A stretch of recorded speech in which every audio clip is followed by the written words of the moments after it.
6 major oil CEOs are testifying on Capitol Hill as Congress looks to really alleviate surging prices for Americans at the pump. Democrats are accusing these companies of capitalizing on our energy crisis fueled by Russia's war in Ukraine. Republicans have slammed the hearings, though, as a way for Democrats to try and deflect blame for record inflation. Let's get the latest now. Congressional correspondent Kilmeny Ducard following all of this live from Capitol Hill for us today. Kilmeny.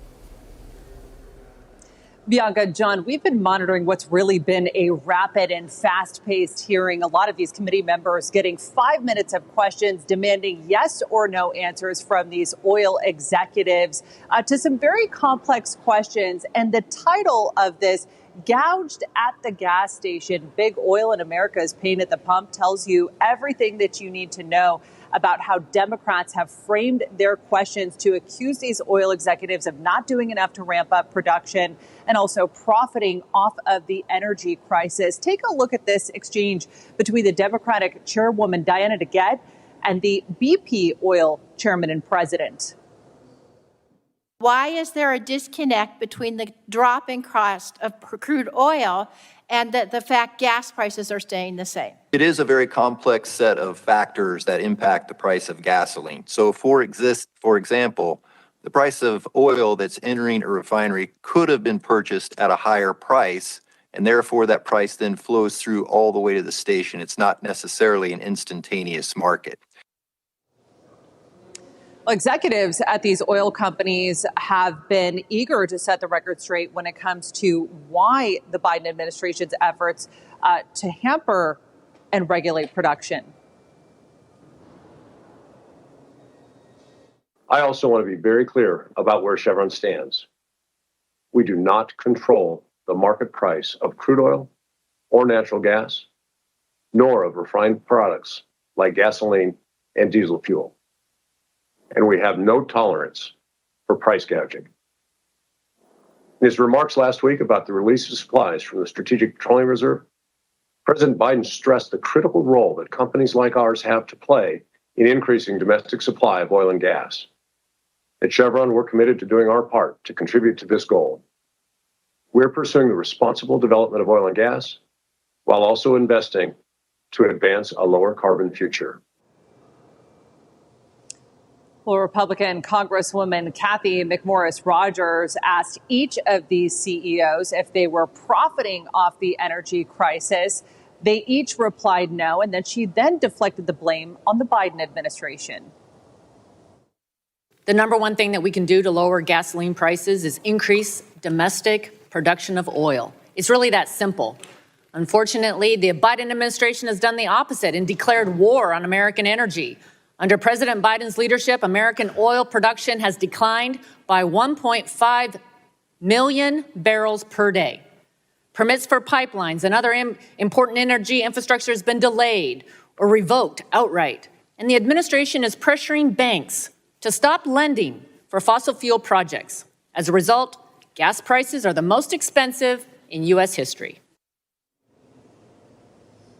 Interestingly enough, Bianca and John, polling suggests that a majority of Americans do not blame these oil executives and companies for the surging gas prices that we're seeing. But of course, Democrats have really tried to lay blame squarely on not only the crisis that's happening in Russia, but also these oil CEOs for not doing enough to regulate, because this is going to be a major inflection point for them for the midterms.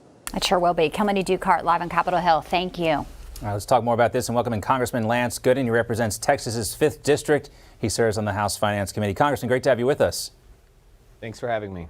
I mean, I never thought I'd say this, but you kind of feel sorry for these oil executives being drugged down. At least they have Zoom now. They don't actually have to show up. But, I mean, what a waste of time this was. Yeah, it's a total waste of time. We're in this mess because of Democrats' war on American energy. And whether you like oil and gas companies or not, surely you would be against enriching Middle Eastern oil supplier. Surely you'd be against supplying this war that Russia has waged against Ukraine. And that's exactly what Joe Biden has done with his policies. The reason Russia hasn't run out of money yet is because they're capitalizing on the high energy prices that our lack of domestic production here in the U.S. has encouraged. And it's a real travesty. These oil companies are not price gouging. They're not gouging Americans. This White House is gouging Americans at the pump. And I think Americans are waking up to it. If we just restarted the Keystone Pipeline, if we increased production, if we were independent of all of the cartel overseas, and by the way, Donald Trump got us there. We were in such a better place just until a year ago.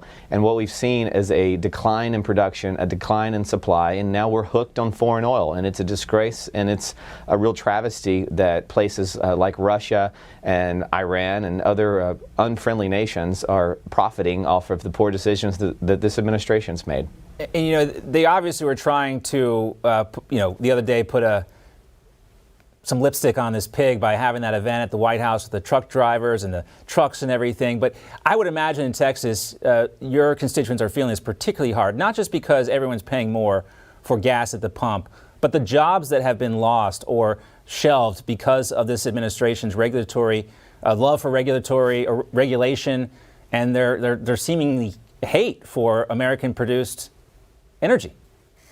Yeah, it really makes no sense, the idea that we want to get away from producing energy here at home. But one explanation for that is the historical infusion of cash by China and Russia into these pro-environmental green energy groups across our nation. You see them at election time. They hire attorneys to take these oil companies to court, and they fill up the court system. They have endless supplies of money. They've refused to open their books because we believe, and we have evidence that shows this, we have whistleblowers that have reached out to my office, that the Russians and the Chinese are funding these environmental groups that are interfering in U.S. politics and policy making.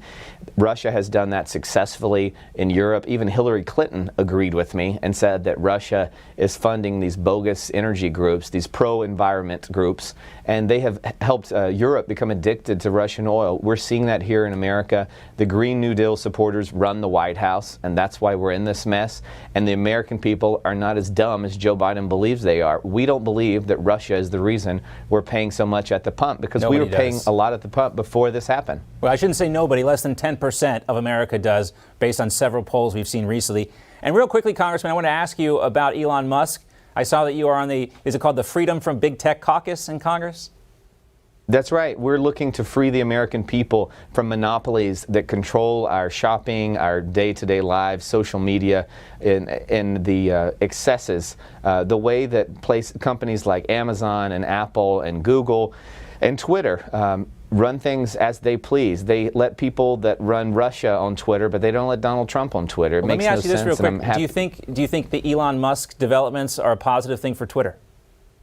They can't be negative at this point, and I do believe that Elon Musk is pro-free speech, and we'll see if things change. I suspect they will. Congressman Lance Gooden from Texas, thank you so much for being with us. Thank you.